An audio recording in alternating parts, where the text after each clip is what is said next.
La 4G Batelma vous présente Ni Vavao.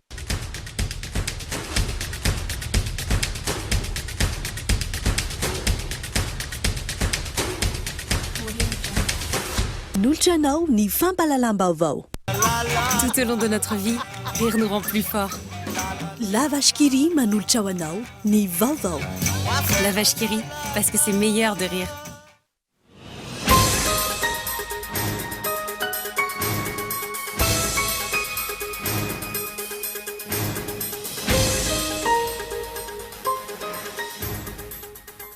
Mirongatra ny valaretana coronavirus ao Mahajanga araka ny fampitambavao avy any antoerana. Mpampianatra iray ao amin'ny sampandrara AES any Universitény Mahajanga indray no fantatra fa namony ainy. Misy telo hatreto ireo mpampianatra eo anivony Universitény Mahajanga no namony ainy ankoatra ireo olon-tsotra hafa. Anomboka ny asa ao anatin'ny travaux d'urgence ao an'ny lalam-pirenena fahenina eo anelanelany PK 461+200 alohan'ny idirana eo ambanja sy ny PK 502+400 ao Antanamazava. Efa tonga ny antoerana ihany koa ireo fiara lehibe hitatitra vato entina anotofana ireo lavaka lehibe ao amin'ny PK 501. Maresaka iraisampirenena dia tao anatin'ny tahotra sy ny tebotebo no natanterahany ireo centrafricain ny fifidianana sy lombavam-bahoaka tamin'ity androany ity. Na izany aza nilamina tamin'ny ankabeny tontolo andro no nifisian'ireo tafika tany antoerana nampiny ny satromanga mahery ny 3,000 isa. Ary vetrany ary ny andindininy mahakasika ireo.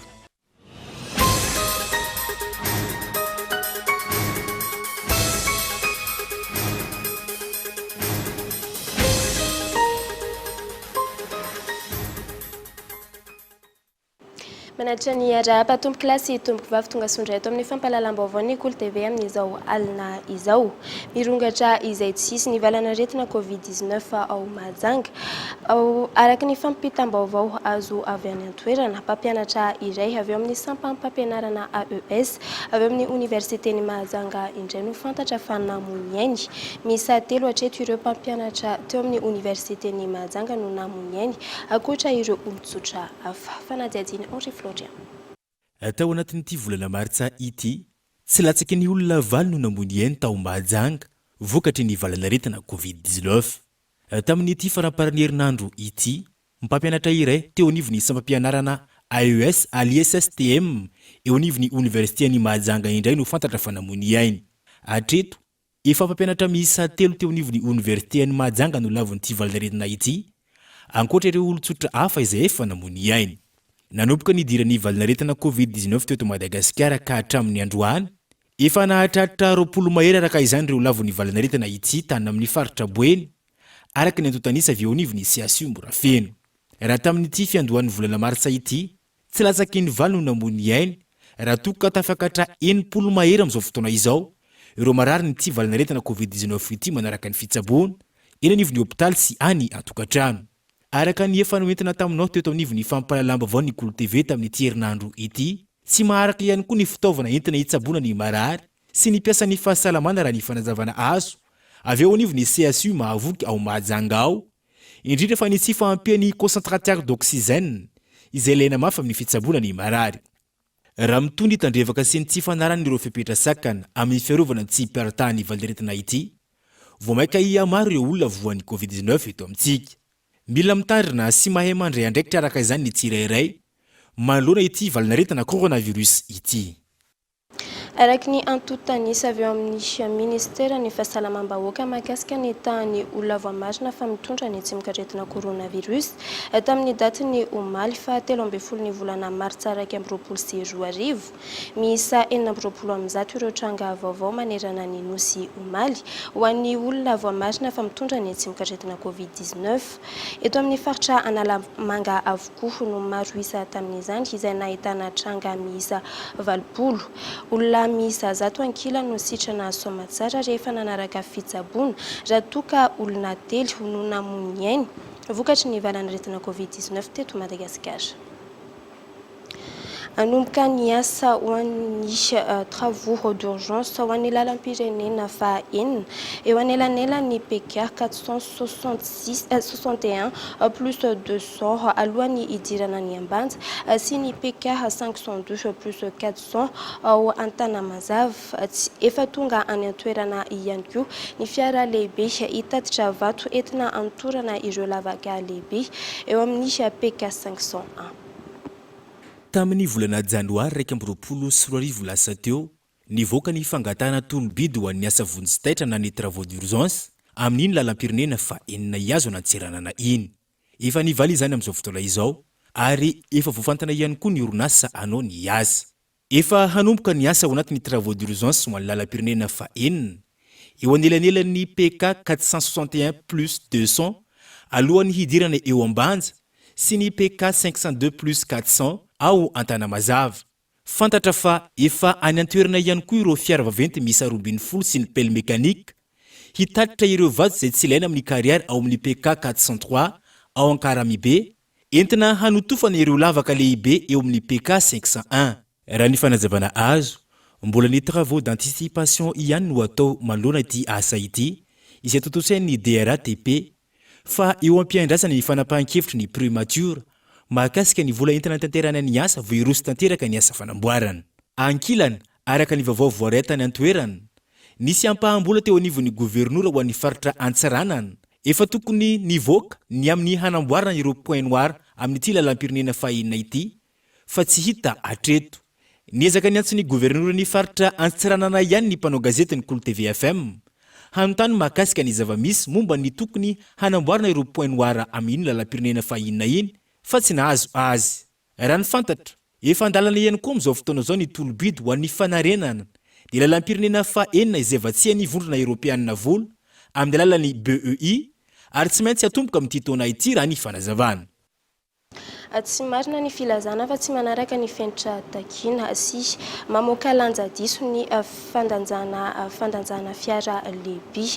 Araka ny fanambarana nataon'ny ATC Association des transporteurs camionneurs na ny ACT nahazo taratasy ara-dalàna ho fanamarinana fa ara-dalàna ny station de pesage izay araka ny taratasy navoaka ny teo anivon'ny ministera ny varotra. Manoloana ny fitarenana nataon'ireo mpitatitra mivondrona ao anatin'ny ATC na ny Association des transporteurs camionneurs mahakasika ny fitaovam-pandanjana ireo fiara lehibe etsy Ambomalaza sy any Ambatolampy izay nambaran'izy ireo fa tsy manaraka amin'ny fenitra sy mandiso ny lanjan'ny fiara. Nandiso izany ireo tompon'andraikitra androany ary nanome porofo mazava fa manaraka ny fenitra takina sy nahazy fankatoavana avy teo anivon'ny ministera ny varotra sy ny indostria ireo fitaovam-pandanjana fiara lehibe rehetra araka ny taratasy nivoaka ny daty ny 12 ny volana febroary 2024 lasa teo. Marihana fa ny toeram-pandanjana asa rehetra amin'ny lalam-pirenena anaovan'ny tompon'andraikitra fitsirihana matetika. Anisan'izany ny fijerena ny fiasan'ny fitaovana rehetra, ny eo ihany koa ny fomba fiasan'ireo mpiasa manatanteraka ny asany araka ny tolo-dalana nomen'ny ministera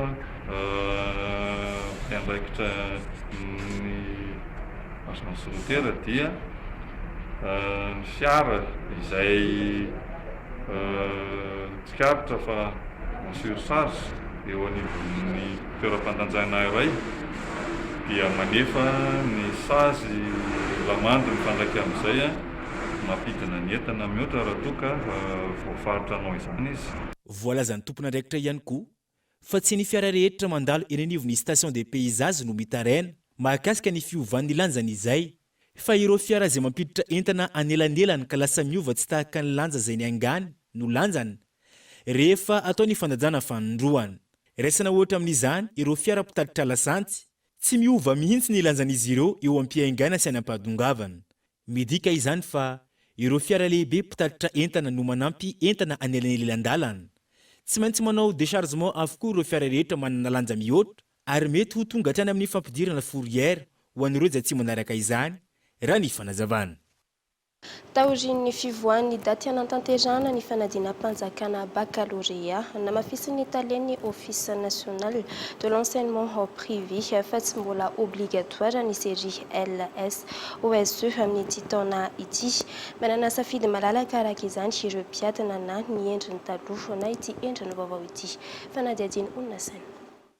Miantso ireo mpianatra kilasy famaranana sy ny ray aman-dreny ny otony eo anivon'ny ONEP na ny Office national de l'enseignement privé ho tahaka anisan'ny taona ihany ny fanadinam-panjakana amin'ity taona ity saingy mitombo ny safidin'ireo mpianatra raha ny fanazavana ary tsy obligatoire ilay série LS OSE.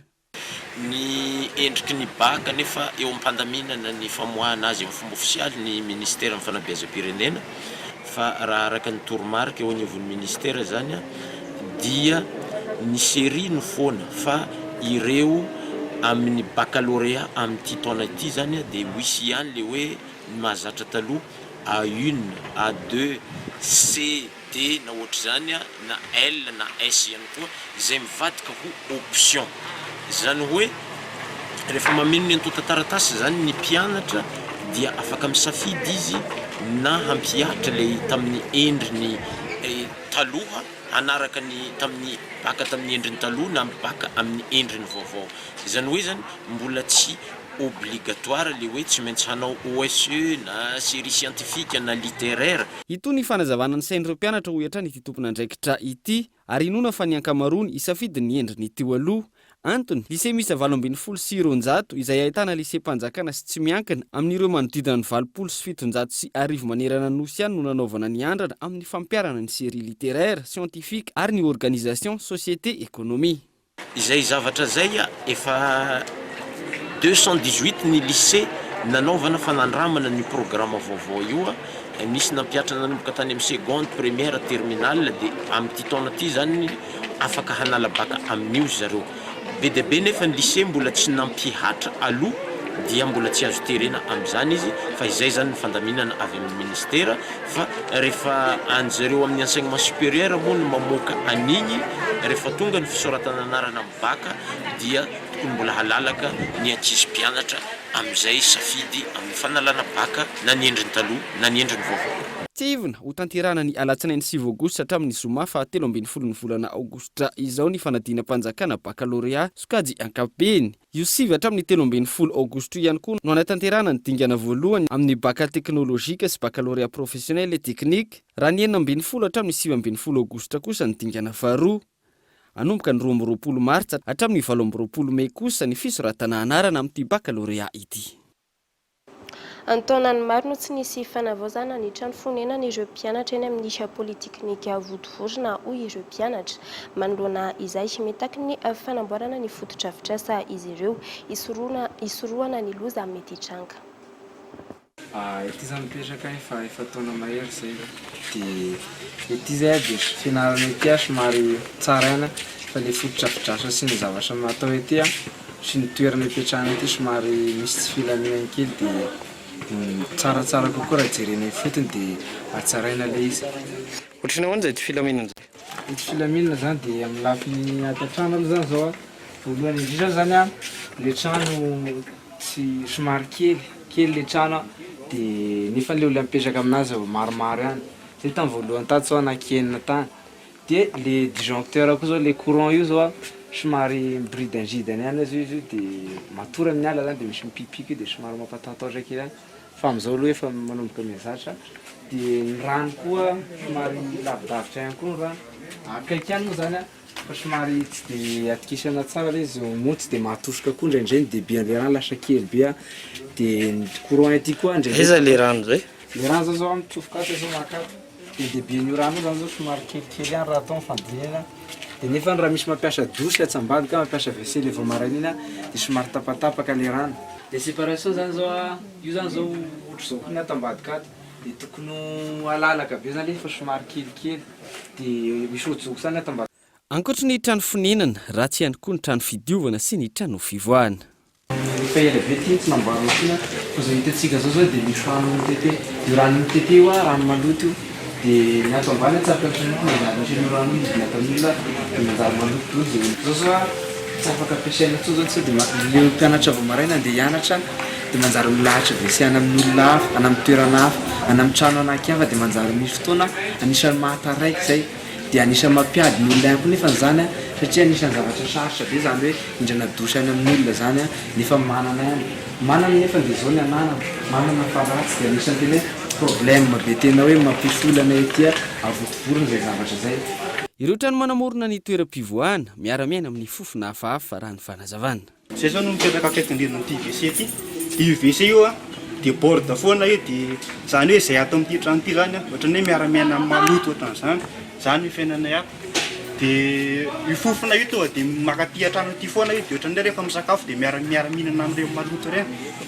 Dia ohatran'izay ny WC ny atao trano koa moa zany zao dia zao tsisy plafond zao toy ny varavarana tony zao varavarana WC koa toy nalaina dia namboarina ohatran'izao.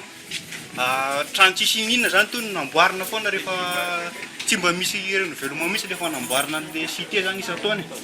Dia zao ny plafond zao. Ny lavabo koa zao rehefa tsy mamoaka rano nefa dia isaky ny nana dia manovy rano dia mankiriny nefa mba anarany mba misy io lavabo io. Tokony mba asiana mihitsy zany le fandraisana andraikitra ny fitondram-panjakana amin'ny fikarakarana ny cité tony satria mijaly be le mpianatra isaky ny miditra isan-taona. 6/4 zao ny rehefa n'ity trano ity nefa zay mpianatra enina no miaraka mipetraka ato. 7 ariary ny renouvellement amin'ireo tranon'ny mpianatra teo aloha ny fanazavana niakatra ho 4,2 ariary izany ankehitriny isan'ny antony nahatonga ny fitokonan'ireo mpianatra ihany koa. Etsy ankilany raha niresaka ny fanaovana tamin'ny tompona andraiki-panjakana misy ihany ny fanavaozana saingy miankina amin'ny enti-manana no ahafahana manao ny asa. Tokony ahiankasitraka sy anana toe-tsaina tia mikolokolo ihany koa ireo mpianatra raha ny fanazavany hatrany. Antony maro amin'ireo mpianatra no tsy manaja ny fototra-afitrasa, tsy mihevitra fa sohiombonana ny toerana tahaka itony ary trano ifandimbiasana. Ilaina araka izany fifanantonana amin'ny tompona andraiki-panjakana sy ireo mpianatra mahakasika ity fototra-afitrasa ity izay endrika iray ahitana taratra ny sekoly ambaratonga ambony eto Madagasikara. Mialohan'ny anoizantsika ny fotoana ny fampahalalam-baovao isendrikelintsika ao anatin'ireto doka-varotra ireto aoriana izay no manazrantsika ny tontolo ny fampianarana ny mahakasika ny eto am-baovao malagasy ary ny maresaka iraisam-pirenena.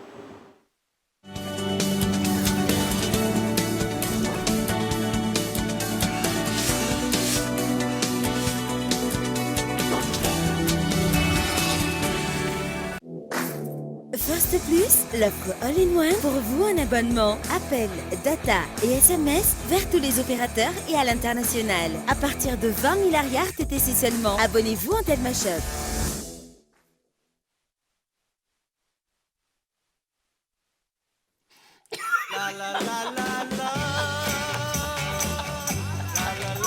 Tout au long de notre vie, rire nous rend plus forts. Ce que nous mangeons devrait en faire autant.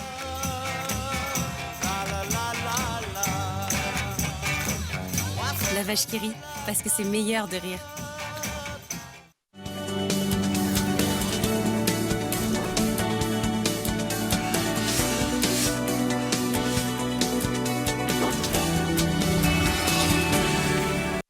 Tavaverina eto amin'ny fotoana ny fampahalalam-baovao indray isika mahomby ny fampianarana ampitaina amin'ny alalan'ny horonan-tsary raha ny fanazavana ny taleny ny lycée privé fitarikandro mamokatra sy efa mampiasa izany. Efa maro ireo sekoly mampiasa izany ka efa nahitana izy ireo vokatra tsara tanjona napetraka ny hampiroboroboana sy anatsarana ny tontolo ny fampianarana eto Madagasikara. Fanadihadiana. Bilan de la Deuxième Guerre. La Deuxième Guerre, entre 1939 à 1945, est une guerre longue, mondiale, car elle a touché toute la planète. C'est une guerre moderne et technologique. C'est aussi une guerre idéologique, car c'est un conflit entre deux systèmes politiques. Ramin'ireo ankizy amin'izao fotoana ny mandray lesona ampitaina amin'ny alalan'ny horonan-tsary raha ny fanazavana. Ny taona 2012 no nanomboka namolavola ny horonan-tsary ny leson'ny kilasy manomboka eo amin'ny taona 5 ary efa vita hatramin'ny kilasy famaranana ny lycée privé fitarikandro. Maharitra eo amin'ny 9 bolana hatramin'ny taona iray ny mamadika taranja iray horonan-tsary izay tafiditra ao anatin'ny kapila mangirana iray avokoa. Raha ny fanazavana, mialohan'ny fanazavana ireo mpampianatra ny lesona no mijery ny horonan-tsary ireo mpianatra ka mora amin'izy ireo no mandray ny lesona. Karazana fa 10 taona sekoly. Tsangam-bato tamin'izany zany izy io dia na dia tsy kelikely moa araky nylazaiko teo hoe septième izy tamin'izany rehefa tonga amin'ny terminaly izy zany zao dia voarakitra antsara ohatran'ireny hoe mijery documentaire reny zany ny ankizy mijery azy. Ny tena antony dia hoe efa vanim-potoana zao moa efa vanim-potoanan'ny audiovisuel mahaliana ny ankizy zany mahaingana kokoa amin'ny ankizy zany dia mijery sary mihetsika dia izay ny tena hoe antony hoe inona ary moa zany. Dia rehefa natao ny fanandramana dia hita tokoa fa tena mety amin'ny miraikitra kokoa an-tsain'ny ankizy ilay izy rehefa ampiarina zany. Efa miparitaka amin'ireo sekoly tsy miankina any amin'ny faritra ny kapila mangirana mirakitra ny horonan-tsary ny lesona raha ny fanazavana. Manodidina ny 30 eo ireo sekoly tsy miankina mampiasa izany. Fiarah-miasa eo amin'ny samy sekoly tsy miankina. Azo tsapahi-tanana ny fahombiazana amin'ny fampianarana raha ny fanazavana. Efa misy ny fampahafantarana ny fitondram-panjakana ny mahakasika io tetikasa io saingy tsy mbola nisy valiny raha ny fanazavana. Ka ny atao aminay aloha fa anankiray zao dia tena nanaitra anay mihitsy. Sekoly anankiray tany Soaniarana ary amin'ny Rarankrome misy izay hoe Soaniarana tsy tonga natao mobile zany toerana zany dia nisy mpitandrana anankiray nitondra an'izy io tany dia ilay mpitandra moa nitondra fitaovana zany ino ty izy télé sy ny lecteur dia panneau solaire dia rehefa sabotsy hariva sy larobia hariva lahady hariva dia ampijereny an'io zany ny mpianatra classe de 7e nanandramany tamin'izay dia vao nanandrana an'ilay izy niakatra be mivoaka-panadinany tany amin'ny tena nafaly anazy izay zavatra izay ny antso mihitsy izy tena nafinaritra fa misaotra betsaka dia ohatr'izay koa moa avy eo nanao koa ny hafa zany amin'ny klasy hafa dia maro zany nahita hoe fahombiazana amin'ilay izy. Iroso amin'ny famokarana ny kapila mangirana ireo klasy anelanelany ity sekoly iray ity.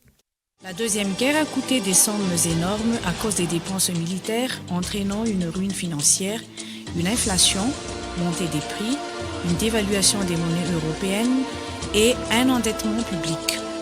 Donc, l'Europe est affaiblie économiquement et financièrement après la Deuxième Guerre mondiale. Velaran-tany mirefy 4,000 hektara ao amin'ny PC 15 Valisy Marianina Ambatondrazaka no tsy maintsy hitondrana amin'ny montopompe noho ny tsy fisian'ny rano. Matsiaro ho sahirana ireo tantsaha izay voatery hividy montopompe 7 hetsy ariary no miakatra na anofa 2 alina ariary isanandro miantoka solika. Fanadiadinika eto Andriantsolavo. Mamarana ny fambolem-bary ny tantsaha ao aloatra tapany antsinanana amin'izao volana martsa izao. Sahiran-drano ity taopambolena ity noho ny fahatarany ny rotsakorana. Tara ihany koa ny rotsakorana ka nampitepitepy ny tantsaha, manampitrotraka ny fanteran'ny barazy. Vaolana noraisin'ny reto antsaha ny rano sendra ny orana ka mijanona amin'ny lakan-drano, ireny trohina amin'ny motompompe mba ahafahana mamboly. Alazana mahatiataka zany fambolena tamin'ity. Satria mampahatiatako ananjy dia tena manofa nefa ny sady ilay karama kiatsa dia mbola pin'ny vidina esasa. Tena tena mahatiataka fataraiky ilay asa. Ohatrina zao mampiakatra rano motopompe. Ilay fanaovanay manareo vandro olo aminy. Dia betsaka ve ny olona mampiasa izy io? Tena misy miakabetsasa tamin'ny tena motopompe daholo ny tena navitany asan'olona fa tsisy rano federasiona.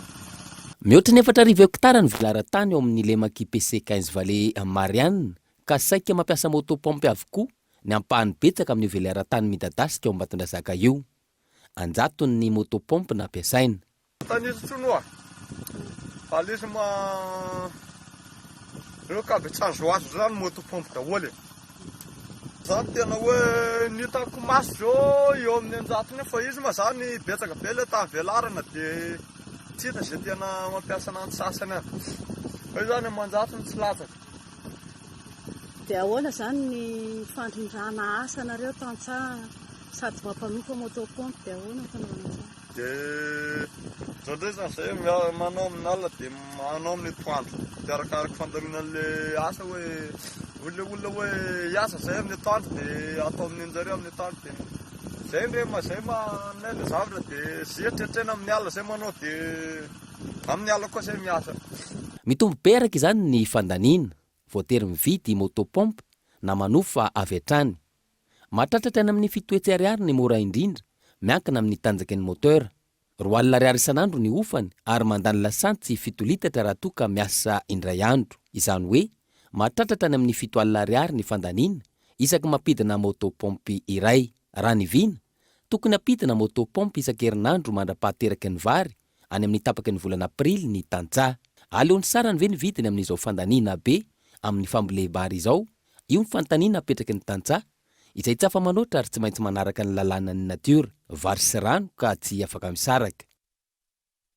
Isan'ireo komuna mamatsy vokatra n'Antananarivo hasisoavin'Andriana Itasy ny komuna Amberomanga saingy olana ny famoahana ny vokatra amin'izao fotoana ny any an-toerana izay efa nametrahana ny point de contrôle ahafahana manara-maso ny vokatra miditra sy mivoaka ny komuna.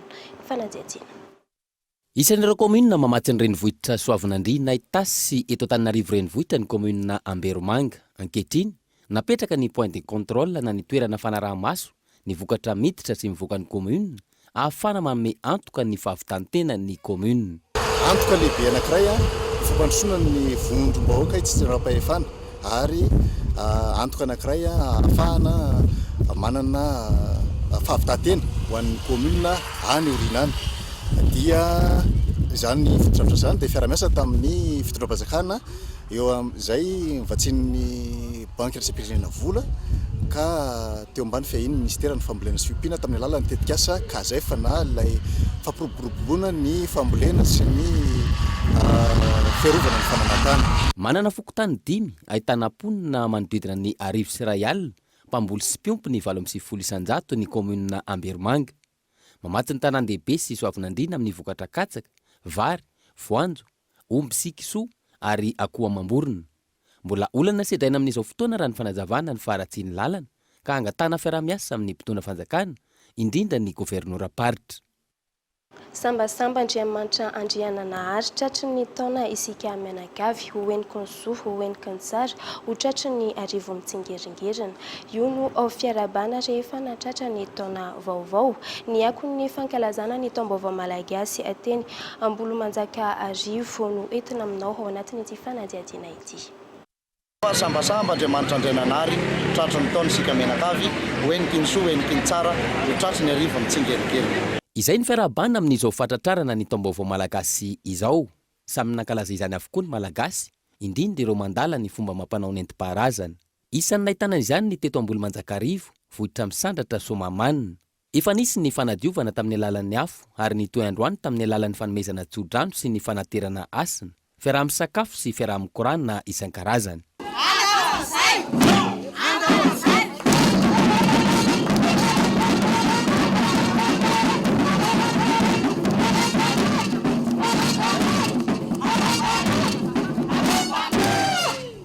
Fomba mampanao nanana ny anjara toerany teo anivon'ny fiarahamonina malagasy amin'ny andron'ny taona vaovao ny tsinan'ny alamady be. Fotoana iarahany ambany lanitra mifaly, tsy hanavana saranga, na hanavana fiaviana na finoana. Fotoana anehoan'ny isa-paritra ny fomba mampanaony, mandritra ireo dingana tsy maintsy arahana, mandritra ny fotoam-pakalazana, ny afo tsy maty, ny tatao, ny fandroana, ny zara asina, ny tsodrano sy ny sisa. Ny any malagasy hoe taom-baovao dia misy le hoe fifamelana ao am-po sy amin'ny fanahy amin'izay tsy nety rehetra tamin'ny taona lasa iny mba ho taona vaovao indray zany no entintsika hiatrika ny fiainantsika manaraka an'iny ary misy fomba narahana mo tamin'izany izay ataoko etsy izany no amelabelatra azy eto fa misy ireo efa tena mahalala tsara sy mahafy an'izany fa nangatahako dia hoe mba hamparitaka zany izay fomba mampanao izay zany satria misy tena efa hafanana amin'izay ihany. Isan'ny zava-dehibe indrindra ny tsodrano izay entiny vahoaka miatrika indray ny fiainany mandritra ny taona hodiavina. Manitra olona velona fanatera Andriamantsara sy firenena miasa taona. Ray mpianakaviana iray Manaklema Arabatana tsy manana fa tsy tanana iray izay mipetraka amin'ny Fokotany tsara fara komuna Alakamisy anaty Vato distrika Antsirabe 2 indray no entina aminao ao anatin'ity fanadihadiana ity. Izy no antsoina hoe Andriamatoa Jean-Claude. Manambady amanjanaka izy ary mampianatra sy manabe ireo ankizy any ambanivolo no tena asa fivelomany. Nanomboka teo amin'ny 15 taonany izy no nanomboka Nanaklema izany hoe tsy voajanahary saindra ny loza izy tamin'ny fahakelezany ka tapaka ny tanana ankavia ary ny tanana ankavanana sisa no entiny mamakivaky izao fiainana izao. Izy io a voan'ny accident tompoko ny fampisangisangy zaso ny zokoko a teny atanim-bary teny izay moa mpiandry omby a tatsaha dia fampisangisangy dia nitorotorona ao a dia dohitra ny tahalany eo amin'ny za dia sitratrika tany ny tanako roa dia tsy nahazakana ntsony dia farany dia folaka sy tapaka zany ny akavia dia nikorona dia tsy nety tso moa fa ohatran'ny nisy fery nanerana ny vatako a dia tsy maintsy noperena atao amin'ny hopitaly atsy mitatatsirabe moa no nanaovana anazy a dia voatery ny tapahana tompoko ny tanako fa tsy hatrany amboka moa zany le izy a tsy ara-boajanahary zany a fa accident zany. Somary sarotsarotra ho izy ny fiatrehana izany tany aboalohany teo anivon'ny fiarahamonina ary nanjary lasa niteraka enatra sy fahakiviana mihitsy azy indraindray saingy nisy ireo olona akaiky no nanoro-hevitra sy tsy nampitanondrika. Simba ihany aloha moralako tamin'ny voalohany dia nisy olona nananatra hoe rehefa zao natao n'Andriamanitra ny lahy dia mizaha dia niezaka moramora moa fisainako a taty oriana dia zao zao hitantsika zao moa zany Andriamanitra no hitatana ny fiainako rehetrarehetra dia izy no mandahatra ny zavatra rehetrarehetra. Na dia eo aza ny klemy izay nananany dia tsy nahasaka anazy ihany koa ny anatanteraka ireo adidy sy andraikitra amin'ny maray-pianakaviana azy ao atokantranony. Betsabetsaka ny zavatra vitako a voalohany aloha ny mahay manasa lamba aho a anjarako no mikarakara ny vadiko a mandro ny sakafo a mikarakara manasa lovia hoe amin'ny fomba hoana zany tanan'ila zany no manasa lovia haiko mamofy ovy haiko mamofy an'izany tsaramaso zany mitovy amin'ny olona andavanandro ihany fa ny fiheveran'ny olona azy moa dia hoe miavaka dia jerijeren'ny olona. Folo taona nampianarana ny taranja malagasy eo amin'ny CEG tsara fara lakamisy anaty vato izy ary mbola maître Fram amin'izao fotoana izao. Maniry sy manana tanjona izy no mba ho tonga ampiasam-panjakana nefa tao nofinofy ihany zany raha ho anay manan-kalema tahaka itony hoy hatrany Jean-Claude. Maro ireo olana sedraina raha eo amin'ny sehatry ny asa no resahana mbola misy hatrany izy mifanilikiana ireo olona manana fahasembanana. Izay zao no tena olana hoe misy asa tsy ampidirinao anay kanefa ny vitanay le izy ohatra hoe na jury fotsiny ara miambina fanadinana vitana hitsaka sy andavana izay kanefa tsy tafiditra ao anatin'izay. Ireny zany matetika hoe rehefa misy asa ohatran'ireny dia voailikilika matetika ny olona manana fahasembanana. Araka izany dia nanararoatra nitondra hafatra fohy Jean-Claude ho an'ireo olona tsy manana fahasembanana nandritra izao resadresaka fohy ny fanaovanay tamin'izao. Ny afatrafatrako izany dia hoe mba omeo sehatra asako avana ny reny olona manana fahasembanana reny fa any anamin'ireny ny tandiny do ny fandrosoana any anamin'ireny ny saina matsilo ihany koa na resaka hevitra fotsiny zany tanioan'izy ireny fa manana hevitra mafonja hanika na asianao toerana anankiray fotsiny azy ao anatin'ny orinasa anankiray hoe zao dia izy mame sehatra hoe zao no anaovana azy anontaniana izy fa mahavita an'izany izy.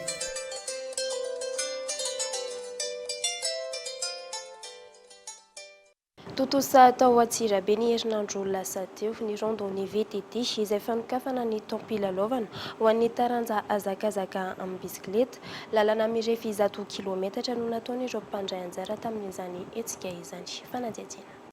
Ny farany herinandro lasa teo no totosa teto Antsirabe renivohitra ny fanokafana ny tampilalaovana ho an'ny taona 2024 eo amin'ny taranja azakazaka amin'ny bisikileta. Araka izany dia nisy ny hetsika randonnée VTT na ny fitsangatsanganana amin'ny bisikileta izay nikarakarainy likipatry ny taranja siklisme eto Vakinankaratra sy ny ORTVAC. Nahitana mpandray anjara 700 mianadata ao anatin'ity hetsika ity ary alaviran-dalana 100 kilometatra mihazo lalan'ny paoma ary mivoaka any Efandriana no natao tamin'izany. Fanokafana tampilalaovana 2024 dia miaingatra eto amin'ny Antsirabe zany eto Antsenakely mahazo amin'ny Ambodranandriana miakatra ny Sondrariny ary mahazo ny Sanvotra midina makany amin'ny lala makany Efandriana iny zany hoe lalan-dratsy zany anao andany an'reto kilalao reto amin'ity fanokafana tampilalaovana ity. 700 ny sampandray anjara misy ireo olona hatrany amin'ny faritry Amoronmania manampy amin'ny Vakinankaratra anao an'ity fanokafana tampilalaovana ity. Manodidina ny 15 taona ka hatramin'ny 80 taona eo no sala taona n'ireo mpandray anjara. Miandamy ambavy ny fankafizana amin'ny tangana bisikileta teto ary isan'ny tanjona napetraka tao anatin'izao hetsika izao ny fampiroboroboana ny sehatra ny fizahantany eto Vakinankaratra no sady fanentanana eo amin'ny lafin'ny tontolo iainana ihany koa amin'ireo toerana izay lalovan'izy ireo. Anisany miaro ny tontolo iainana izay iarahana ny ao amin'ny tourisme miaro ny tontolo iainana ary manentana andreo olona zay lalovanay mba hiady amin'ny doron-tanety, manentana andreo tanora ihany koa miady amin'ny zava-mahadomelona. Araka izany dia fanomboana ihany izao hetsika izao ny tompona ndraiky no sady fanomanantena ho andreo mpilalao sangany eto Antsirabe izay mandrafitra ny ekipam-pirenena malagasy. Fanomboana ihany izao hetsika izao fa miara-miasa tanteraka mihitsy izay miaraka amin'ireo mpakafy bisikileta ary ihany koa ho hitarina somary zavatra lehibebe kokoa izy ao aoriana kely ao. Ireo sangany amin'ny mpilalao vakina karatra dia mandrafitra ny ekipa nasional ka anisan'ny fanomanantena anao an'izy ireo zany amin'ny fanomanana ny lalao nosy izay atao eto amin'ny Madagasikara. Eo amin'ny maresaka iraisam-pirenena tao anatin'ny tahotra sy tepitepy no nanatanterahany Centrafrika ny fifidianana solombavam-bahoaka androany. Na izany aza ny lamina iandry tamin'ny ankapobeny ny tontolo andro noho ny fisiany ireo tafika teny an-toerana. Eo amin'ny sariny France 24. Na eo aza ny adi-poko sy ny ady an-trano amin'ny endriny maro samihafa ny Centrafrika, ilamina tamin'ny ankapobeny fifidianana solombavam-bahoaka tany an-toerana, oharina tamin'ny volana desambra teo, izay olona iray amin'ny telo ihany no afaka naneho ny safidiny noho ny tsy fandriampahalemana. Nisokatra ara-potoana ihany koa ireo mpifidianana. Tsy ny faritra rehetra nefa no nanatanterahana izany, fa ireo izay efa voafehy ny fitondram-panjakana ihany. Nisy ny lamina manokana ny fehezana ny fandriampahalemana araka ny nambaran'ny tompon'andraikitra. Nanampy ireo tafika tany an-toerana ny satromanga izay miisa 730 ny paritaka nanerana ireo tanàna. Nisafidy tsy hanafika ireo tanàna anjakan'ireo rebelle ny fitondram-panjakana androany, ary vokatr'izay 12 indray ny tanàna lasan'ireo rebelle. Ankoatra ny tsy fandriampahalemana, olona maherin'ny 5 alina sy 4 hetsy ihany koa no nifindramonina ary tsy fantatra hoe hoaiza, inona no hoanina fa nanavotraina fotsiny ihany. Ankoatra io, ny antsasa manila ny mponina ny Centrafrika ankehitriny no hiarany tsy fampitsakafo. Dia izay indray tompo kilasy tompo vavy no entina mamarana ny fotoana ny fampahalalam-baovao hangasitrahana ianao tany tokantrano tany nanaraka izany hatramin'ny farany. Veloma tompoko.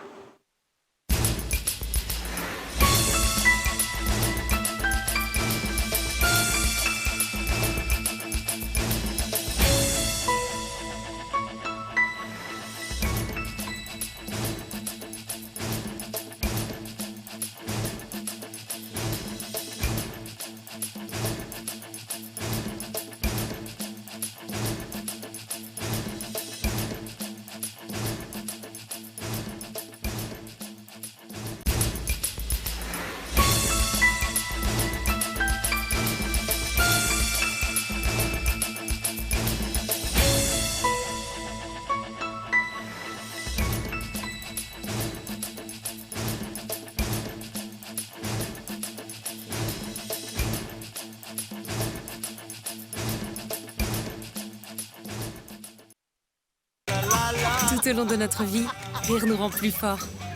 La vache qui rit nanolotra anao teo ny vaovao. La vache qui rit, parce que c'est meilleur de rire.